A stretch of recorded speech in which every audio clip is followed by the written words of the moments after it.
ആടാ മക്കളെ, നമ്മളൊരു പുതിയ പാഠം പഠിക്കുകയാണ്. യൂണിറ്റ്സ് ആൻഡ് മെഷർമെൻറ്റ്, ഒന്നാമത്തെ പാഠമാണ്. ആദ്യം നമ്മൾ പഠിക്കാൻ പോകുന്നത് ഫിസിക്കൽ ക്വാണ്ടിറ്റീസ് എന്നൊരു വാക്കാണ്. ക്വാണ്ടിറ്റീസ് എല്ലാവരുടെയും മനസ്സിലുണ്ട് അല്ലേ? ക്വാണ്ടിറ്റീസ് വളരെ സിമ്പിളായിട്ടുള്ള എല്ലാവർക്കും അറിയുന്ന വാക്കാണ്. ഫിസിക്കൽ ക്വാണ്ടിറ്റീസ് എന്ന് പറഞ്ഞാൽ എന്താ? അളക്കാൻ കഴിയുന്നതും അളന്ന വാല്യൂ പറയാൻ കഴിയുന്നതുമായ ക്വാണ്ടിറ്റീസാണ് ഫിസിക്കൽ ക്വാണ്ടിറ്റീസ്. അപ്പോൾ എഴുതിയെടുക്കണം. Quantities, those can be measured and expressed as a numerical value is known as a physical quantity.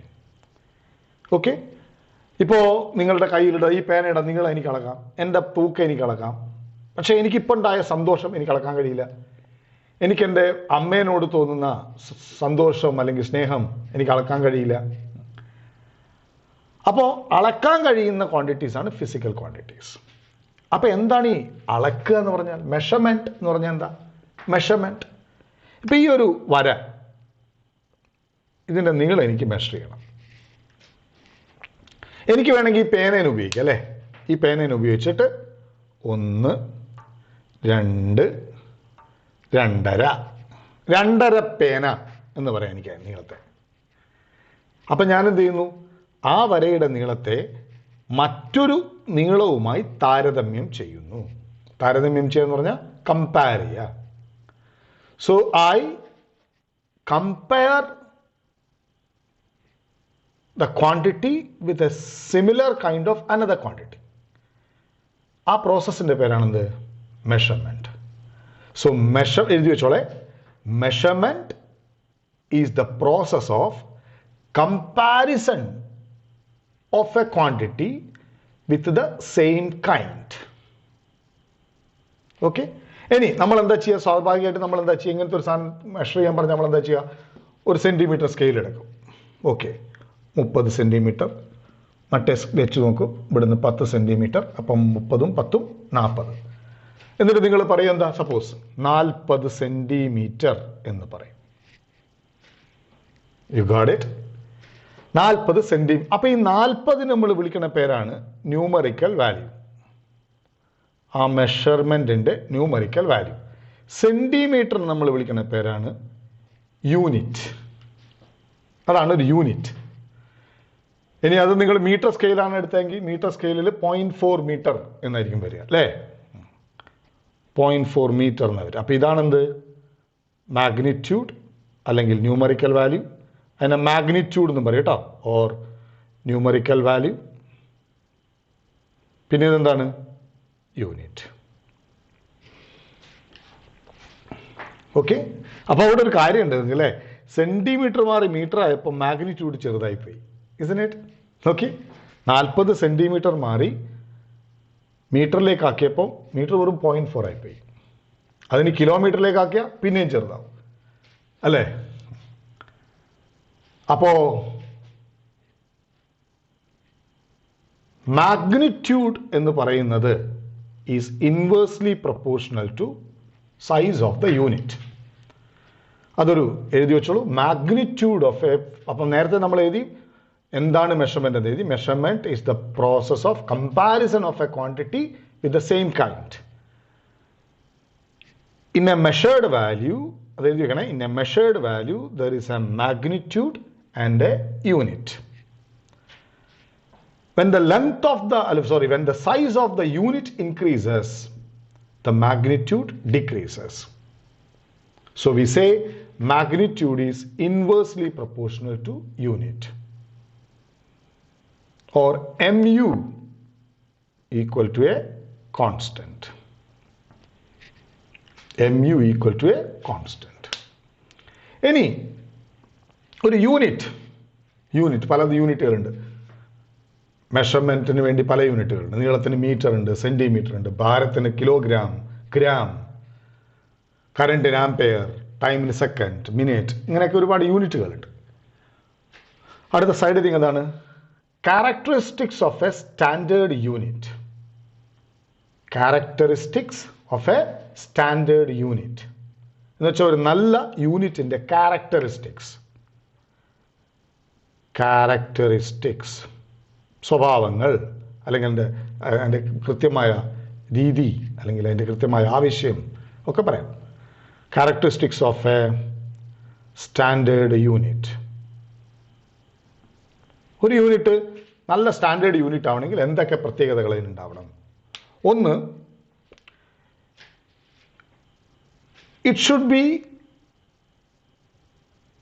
റീപ്രൊഡ്യൂസബിൾ, easily reproducible. ഒന്നാമത്താണ് ഈസിലി റീപ്രൊഡ്യൂസബിൾ എന്ന് വെച്ചാൽ നമുക്കത് പിന്നെയും പിന്നെ ഉണ്ടാക്കാൻ കഴിയണം. ഇപ്പോൾ 1 മീറ്റർ സ്കെയിൽ എന്ന് പറഞ്ഞ് ഒരിക്കൽ വാങ്ങി, ഓക്കെ, അത് പിന്നെയും ഉണ്ടാക്കാൻ കഴിയണം. അതേപോലത്തെ 1 മീറ്റർ സ്കെയിൽ വേറെയും ഉണ്ടാക്കാൻ കഴിയണം. 2, അപ്പോൾ it should be easily reproducible. രണ്ടാമത്തെ property, it should not change with എൻവയോൺമെന്റൽ കണ്ടീഷൻസ്. ചുറ്റുപാട് മാറുന്നതിനനുസരിച്ച് യൂണിറ്റ് മാറിപ്പോകാൻ പാടില്ല. ഉദാഹരണത്തിന് 1 മീറ്ററിന്റെ സ്കെയിൽ ഉണ്ടാക്കി, അത് ചൂട് കൂടുമ്പം നീണ്ടുപോയി, തണുത്തപ്പം ചുരുങ്ങിപ്പോയി, ഇതൊന്നും പാടില്ല. So it should not change with any physical or environmental conditions. Okay. മൂന്നാമത്തത്, a unit is well defined and of suitable size.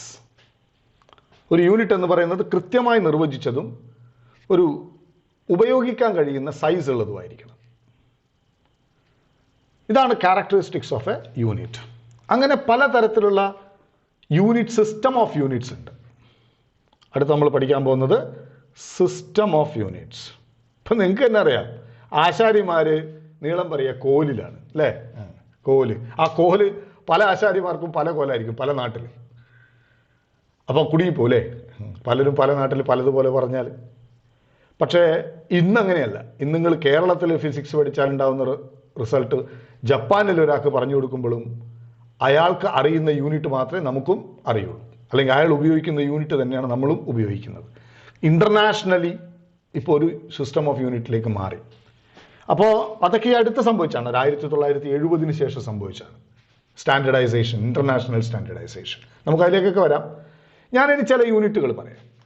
അതിൽ CGS സിസ്റ്റം എന്ന് പറയും. CGS സിസ്റ്റം പ്രധാനമായിട്ട് ലെങ്ത്, മാസ്, ടൈം,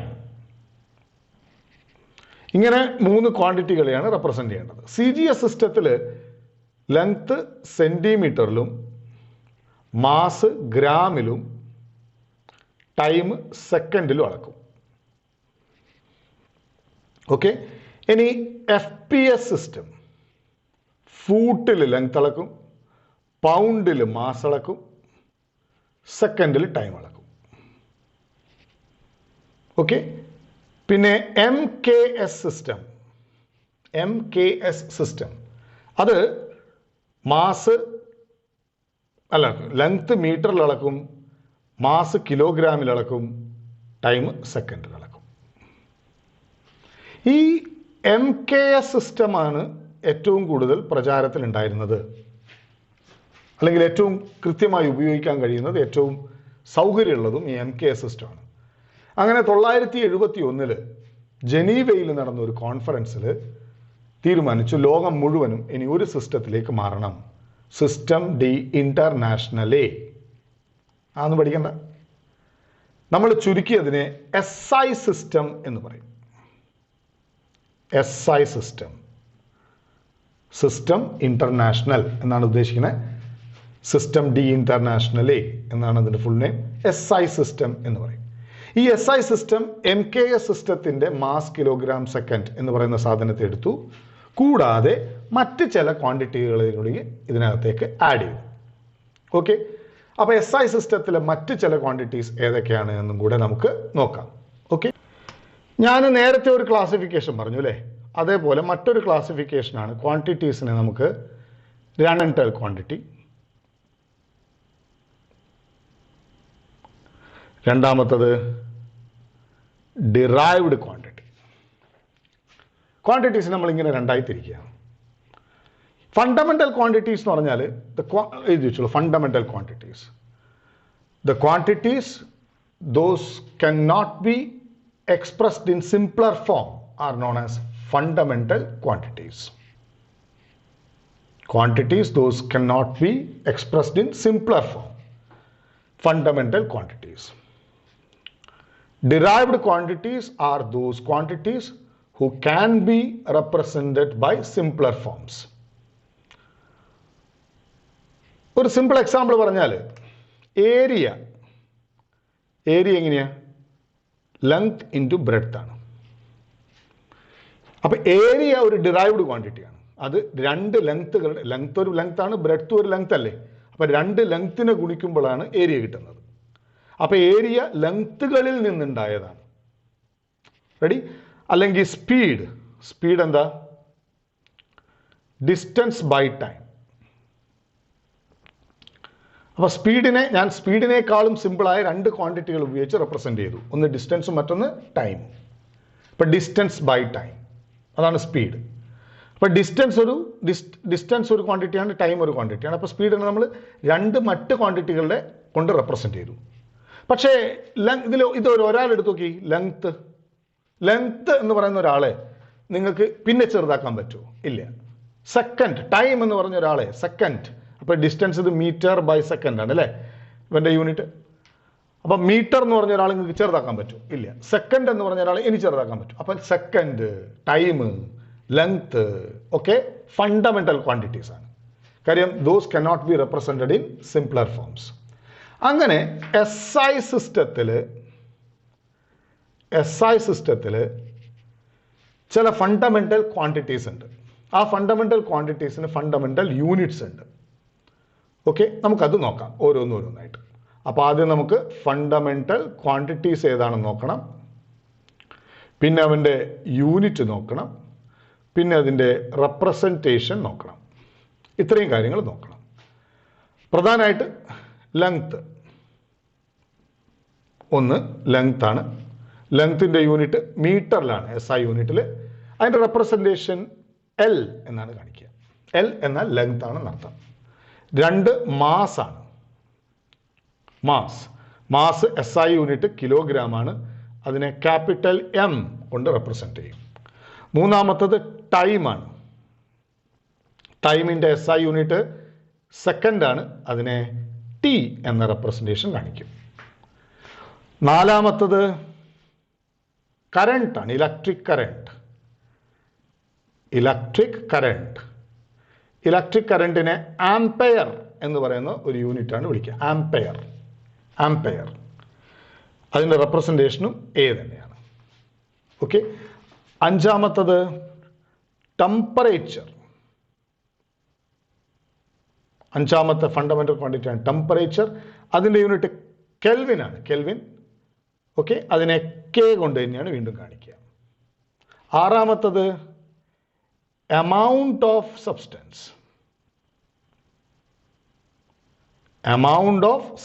കൂടുതലും കെമിസ്ട്രിയിലൊക്കെയാണ് ഇത് ആവശ്യമായിട്ട് വരിക.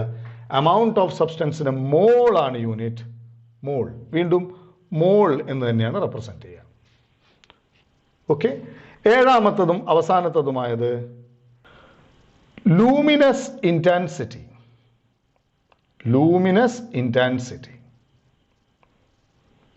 അതിനെ കാൻഡല എന്നൊരു യൂണിറ്റ് ആണ്. കാൻഡല, CD എന്നാണ് കാണിക്കുക.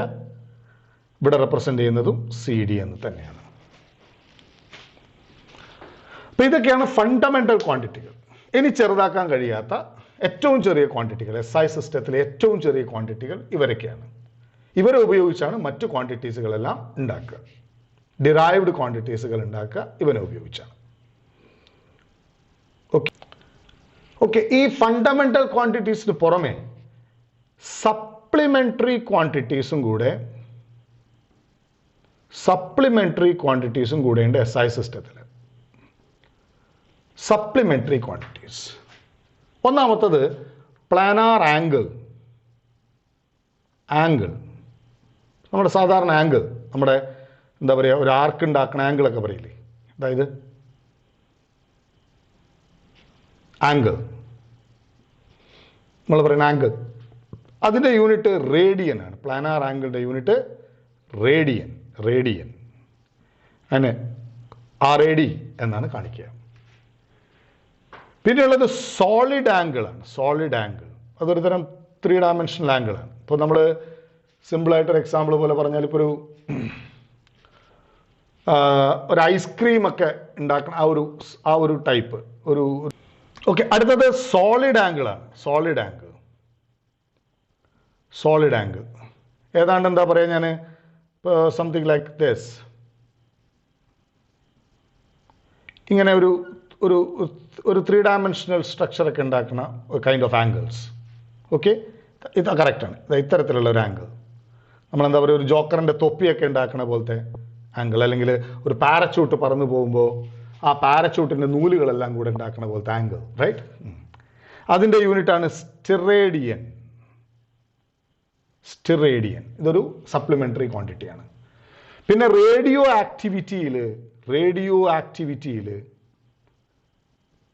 ആക്ടിവിറ്റിയൊക്കെ പുതിയ ബ്രാഞ്ചാണ് ഫിസിക്സിലെ. അതിൽ ക്യൂരി എന്ന് പറയുന്ന യൂണിറ്റ്, ഇതൊക്കെയാണ് എക്സെട്ര എന്ന് പറയാം. ഇങ്ങനെ പുതിയ ഡെവലപ്മെൻറ്റ് ഉണ്ടാകുന്നതിനനുസരിച്ച് സപ്ലിമെൻ്ററി ആംഗിൾ ഇങ്ങനെ കൂടി വരും. അപ്പോൾ നമ്മുടെ സിലബസിൽ നിന്ന് നമുക്ക് പഠിക്കാനുള്ള കുറച്ച് ക്വാണ്ടിറ്റി, എന്താ പറയുക, സപ്ലിമെൻ്ററി ക്വാണ്ടിറ്റീസ് ആണ് നമ്മളിവിടെ പറഞ്ഞത്. കൂടുതൽ ഫിസിക്സ് വളരുന്നതിനനുസരിച്ച് കൂടുതൽ സപ്ലിമെൻ്ററി ക്വാണ്ടിറ്റീസ് ഇങ്ങനെ ആഡ് ചെയ്തുകൊണ്ടിരിക്കും. അപ്പോൾ ഇതാണ് SI സിസ്റ്റത്തിൻ്റെ ഒരു ഇൻട്രൊഡക്ഷൻ. ഓക്കെ, നമുക്കിനി അടുത്ത ക്ലാസ്സിൽ കൂടുതൽ നന്നായി കാര്യങ്ങൾ മുന്നോട്ട് പഠിക്കാം. ഓക്കെ, എല്ലാവരും ഹാപ്പി അല്ലേ? അപ്പോൾ ശ്രദ്ധിച്ചിരുന്ന് പഠിക്കുക, നന്നായിട്ട് ലെക്ചർ നോട്ട്സ് എഴുതിയെടുക്കുക. ലെക്ചർ നോട്ട്സ് എഴുതുമ്പോൾ തന്നെ പഠിക്കുക. ആദ്യം വീഡിയോ വെറുതെ കാണുക, എന്നിട്ട് ലെക്ചർ നോട്ട്സ് കൃത്യമായി എഴുതി രണ്ടാമത് പഠിക്കുക. പഠിക്കുമ്പോൾ എപ്പോഴും നമ്മൾ എന്താണ് പഠിക്കുന്നതെന്ന് മനസ്സിലാക്കി പഠിക്കണം. വെറുതെ വായിച്ചു പോകുന്നതിൽ അർത്ഥമില്ല. സ്വയം ചോദ്യങ്ങൾ ചോദിച്ച് പഠിക്കണം. അപ്പോൾ മാത്രമേ നമുക്ക് ആ പഠിക്കുന്നത് കൊണ്ടൊരു ഗുണം ഉണ്ടാക്കിയെടുക്കാൻ പറ്റുള്ളൂ. Okay, all the best.